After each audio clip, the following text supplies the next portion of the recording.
নমস্কার, good morning বন্ধুরা। আশা করি আপনারা সবাই ভালো আছেন, সুস্থ আছেন মানসিক এবং শারীরিক দিক থেকে, এবং সবাই যে যার কাজে ব্যস্ত। তার মধ্যে আপনাদের ভালো থাকার জন্যে ছোট্ট কিছু টিপস দিয়ে দিই। আমি রেডিয়েশন অঙ্কোলজিস্ট। আজকে আমি ন্যাজোফ্যারিঞ্জিয়াল কার্সিনোমা সম্পর্কে ছোট্ট একটু আলোকপাত করতে চাই।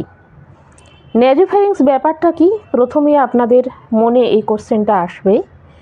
ন্যাজোফ্যারিংস হলো নাকের পেছনের অংশ এবং গলার ওপরের অংশ, অর্থাৎ ঠিক খাদ্যনালীর ওপরের অংশ। এই জায়গার ক্যান্সার কিন্তু খুব মারাত্মক এবং এটা কিন্তু হানিকর, অর্থাৎ জীবনের হানি করে। এখন ন্যাজোফ্যারিঞ্জিয়াল কার্সিনোমা হেড নেক ক্যান্সারের মোস্ট কমন কজ, এবং সাউথ ইস্ট এশিয়াতে হেড নেক ক্যান্সারে যে মৃত্যু হচ্ছে তার 6th মোস্ট কমন কজ হলো ন্যাজোফ্যারিঞ্জিয়াল কার্সিনোমা। ন্যাজোফ্যারিঞ্জিয়াল কার্সিনোমা দুটো টাইপের হয়, WHO1, WHO2।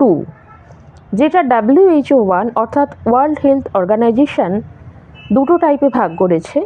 যেটা WHO1 সেটা কিন্তু টোবাকো বা তামাক অ্যাসোসিয়েটেড, আর যেটা WHO2 সেটা নন কেরাটিনাইজিং।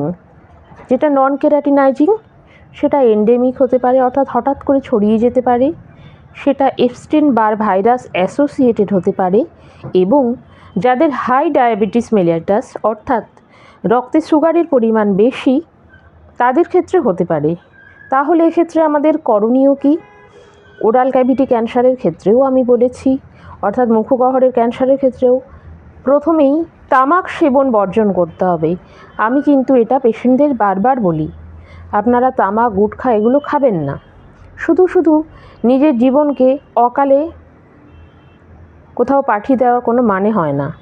ভালোভাবে বাঁচুন, পৃথিবীতে সুস্থভাবে বাঁচুন। তাহলে তামাক বর্জন করুন।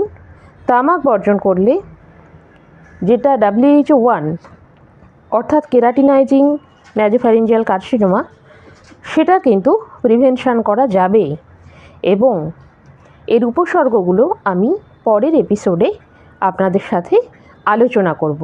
যদি আপনাদের কোনো কোয়ারি থাকে আপনারা কমেন্ট বক্সে জানান। সর্বপ্রথম আপনাদের সচেতন হতে হবে এবং এই উল্টোপাল্টা খাবার দাবার কিন্তু বন্ধ করতে হবে।